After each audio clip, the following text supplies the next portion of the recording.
Vamos a la función, una de las funciones más importantes que tiene la membrana, que es la de transporte. Vamos a ver cómo se produce ese transporte.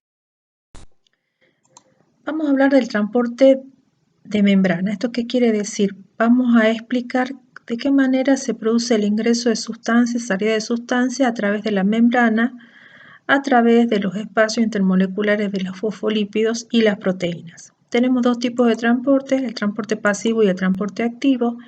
El transporte pasivo es el movimiento de moléculas desde un lugar de mayor concentración a otro de menor. Vamos a decir que es a favor de un gradiente de concentración. La célula no gasta energía y tenemos tres tipos: difusión simple, difusión facilitada y ósmosis. El transporte activo, el movimiento de molécula es en contra de un gradiente de concentración, es decir, las moléculas se mueven desde un lugar de menor concentración a otro de mayor concentración, la célula gasta energía y acá tenemos como ejemplo las bombas electroquímicas, transporte en masa, endocitosis y exocitosis. Hay que tener en cuenta, tener en claro, digamos, lo que es el gradiente de concentración. El gradiente de concentración me indica a mí el movimiento de moléculas desde un lugar de mayor concentración a otro de menor concentración. Entonces voy a decir que este movimiento es a favor de un gradiente de concentración. La célula no gasta energía porque las moléculas se van empujando entre ellas. En cambio, cuando es al revés, desde un lugar de menor concentración a otro de mayor concentración, hablamos que es en contra de un gradiente de concentración. Acá sí la célula debe gastar energía. Los transportes pasivos se clasifican en difusión simple, difusión facilitada y ósmosis. La difusión simple es el movimiento de moléculas pequeñas a favor de un gradiente de concentración a través de espacios intermoleculares de los fosfolípidos y de las proteínas canal. Este tipo de transporte es utilizado por moléculas como el oxígeno y el dióxido de carbono. La difusión facilitada se trata del transporte de moléculas grandes, como la glucosa o aminoácidos, y acá necesitan la ayuda de las proteínas transportadoras, que son las permeasas o también se las llaman carrier. Como verán en la imagen, estas proteínas transportadoras tienen sitios de unión para la molécula transportar. Estas moléculas se unen, la proteína cambia de conformación y permite el ingreso de esta proteína al interior de la célula. Después tenemos lo que se llama ósmosis, que es un tipo de difusión simple que se limita al movimiento del agua únicamente, que es el movimiento de agua desde un lugar de mayor concentración a otro de menor concentración a través de los espacios intermoleculares que hay entre los fosfolípidos.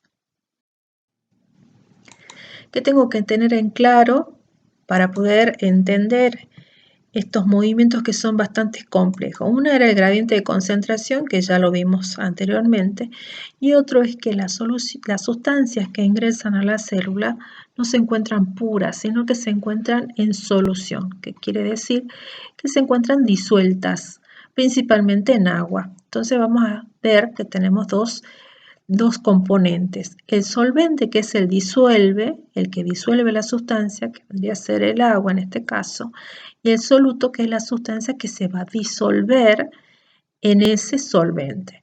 Ese soluto puede estar en estado líquido, sólido o gaseoso. Vamos a comenzar a hablar un poco de lo que es la ósmosis. Como dijimos, era el movimiento de agua desde un lugar de mayor concentración a otro de menor concentración, pero también sabemos que el agua no está pura, sino que se encuentra en solución. Entonces, de acuerdo a esta particularidad, vamos a hablar de tres tipos de medios. ¿Qué es un medio? Es la solución que se va a encontrar en la parte interna de la célula o bien rodeándola a ella. Entonces tenemos un medio interno y un medio externo. ¿Cómo pueden ser estos medios? Estos medios pueden ser isotónicos. ¿Qué quiere decir? Tienen igual concentración de solutos tanto en el medio externo como en el medio interno. Puede ser hipotónico, tiene menor concentración de soluto en el medio externo o en el interno. Y el hipertónico hace referencia a que tiene mayor concentración de soluto en uno de los medios. ¿Por qué es importante saber? Porque de esto va a depender del movimiento del agua. El agua siempre va a ir a donde hay mayor soluto que disolver. El agua, en el proceso de ósmosis, va a ser desde un lugar hipotónico a otro hipertónico. ¿Por qué? Porque ¿dónde hay mayor concentración de soluto? En el medio hipertónico. Entonces el agua busca disolver ese soluto que está en el medio hipertónico, como lo podemos ver, por ejemplo, en esta imagen. Miren acá. Yo acá tengo una solución de agua con azúcar. El azúcar es de círculo verde y el agua es de un color celeste, el círculo celeste o círculo azul. Miren ustedes cómo va el agua desde un lugar donde hay menos concentración de azúcar, es decir, un medio hipotónico, a otro medio hipertónico. ¿Sí? Se ve la diferencia. Cuando hablamos únicamente de agua, eso les tiene que quedar claro, es importante que sepan. Entonces, repasando, el movimiento del agua siempre es de un medio hipotónico, es decir, que tiene menor concentración de soluto, a otro medio hipertónico, donde hay más soluto que disolver, y lo puedo ver claramente en esta imagen. Veamos qué es lo que ocurre en las células por el efecto de ósmosis. Vamos a hacer una experiencia con los glóbulos rojos. Tengo 3 vasos de precipitado con glóbulos rojos en diferentes medios. En una solución hipertónica, es decir, con mayor concentración de soluto en el medio externo que en el medio interno.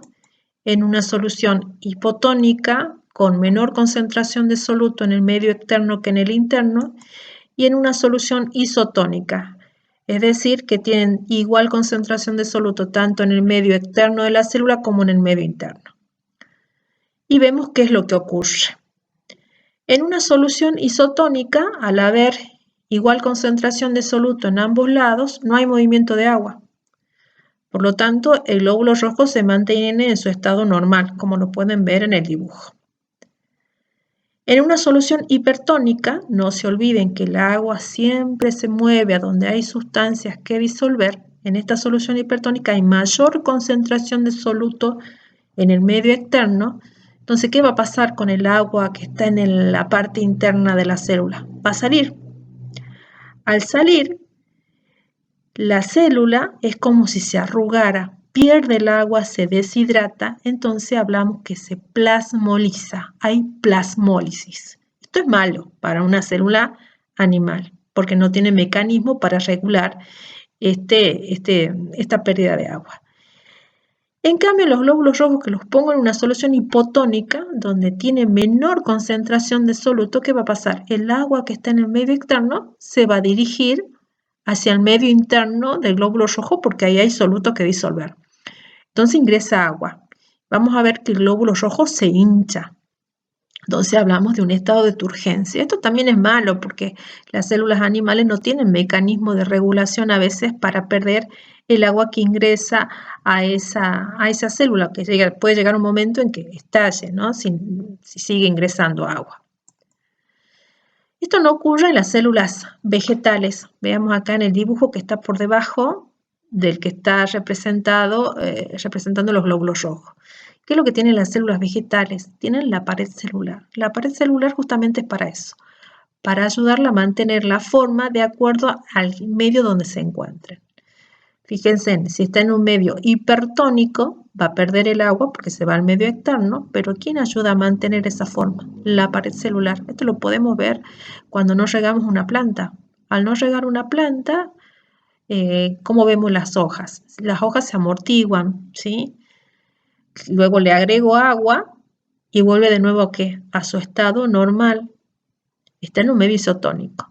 Y si yo le sigo agregando agua, el medio se vuelve hipotónico, aumenta mayor cantidad de agua y las hojas se ponen turgentes. Pero ¿qué evita que se rompa la célula, que estalle? La pared celular. Entonces tenemos 3 términos: normal, plasmólisis y de turgencia. Hablemos un poco del transporte activo. El transporte activo es un transporte de membrana en contra de un gradiente de concentración. ¿Esto qué quería decir? Desde un lugar de menor concentración a otro de mayor concentración, la célula gasta energía. Como ejemplo tenemos las bombas electroquímicas, en las cuales participan un tipo de proteínas transportadoras llamadas permeasas, que también participan, hemos visto, en la difusión facilitada. Estas permeasas presentan sitios de unión para la sustancia a transportar. Esa sustancia puede ser un ion, puede ser una molécula, y de acuerdo al tipo de proteína transportadora vamos a hablar de proteínas uniportadoras cuando transportan un solo tipo de sustancia, simportadoras cuando acarrean o transportan dos sustancias diferentes en la misma dirección, o antiportadoras cuando transportan dos sustancias simultáneamente pero en dirección contraria. En resumen, los transportes celulares entonces se clasifican en transporte pasivo y transporte activo, de que depende del gradiente de concentración. El transporte pasivo es a favor de un gradiente de concentración, en cambio el transporte activo es en contra de un gradiente de concentración. En el transporte pasivo tenemos difusión simple y difusión facilitada, donde vamos a ver que participan los espacios intermoleculares de la bicapa lipídica, proteínas integrales como las proteínas canal y las proteínas transportadoras o también llamadas permeasas. En el transporte activo es en contra de un gradiente de concentración y también participan las proteínas transportadoras. Hay un tipo especial de transporte activo que es el transporte en masa, que acá en realidad no se hace a través de proteínas transportadoras, sino que implica una deformación de la membrana plasmática, ya sea para que ingrese sustancia o bien para sacar sustancia de la célula. Entonces vamos a hablar de dos tipos de movimientos, endocitosis y exocitosis. La endocitosis consiste en la incorporación de sustancias a la célula, en la cual la célula las puede digerir o no, las puede incorporar como una vacuola. Cuando la sustancia a incorporar es sólida como una bacteria, hablamos de fagocitosis. La membrana se deforma, la engloba, la incorpora, forma un endosoma donde allí es digerida. Cuando la sustancia es líquida, por ejemplo, tiene que incorporar aceites esenciales, se va a llamar pinocitosis. La membrana se deforma, vamos a decir que se invagina, la incorpora, forma una vacuola y esa sustancia queda en el interior. Y después está la endocitosis basada en receptores, ¿en qué consiste? La membrana tiene proteínas que van a captar sustancias. Estas sustancias se unen a esos receptores, la membrana se deforma, se incorpora esa sustancia y queda dentro de una vesícula o también llamada endosoma dentro de la célula. Acá podemos ver unas microfotografías. Entonces, la endocitosis consiste en la incorporación de sustancia. Ven que la membrana se deforma, se invagina e engloba la sustancia a transportar, forma una vesícula que puede ser una vacuola, puede ser un endosoma, para incorporarla a la célula. La endocitosis puede ser por fagocitosis, por pinocitosis o bien por receptores. En el caso de la exocitosis se referencia a la expulsión de sustancias desde la célula. La sustancia a expulsar se encuentra dentro de una vesícula, que es una bolsita. Esta vesícula se traslada hacia el borde de la membrana, se fusiona. Al fusionarse con la membrana, se abre, elimina la sustancia o la secreta. Entonces, este proceso se llama exocitosis, sacar sustancias de la célula. Ambos tipos de transporte, tanto la endocitosis como la exocitosis, son transportes activos porque la célula gasta energía. Con esta diapositiva damos por finalizada la clase por hoy. Cualquier duda, ya saben, en el foro de plataforma me hacen las preguntas y se las iré respondiendo. Muchas gracias.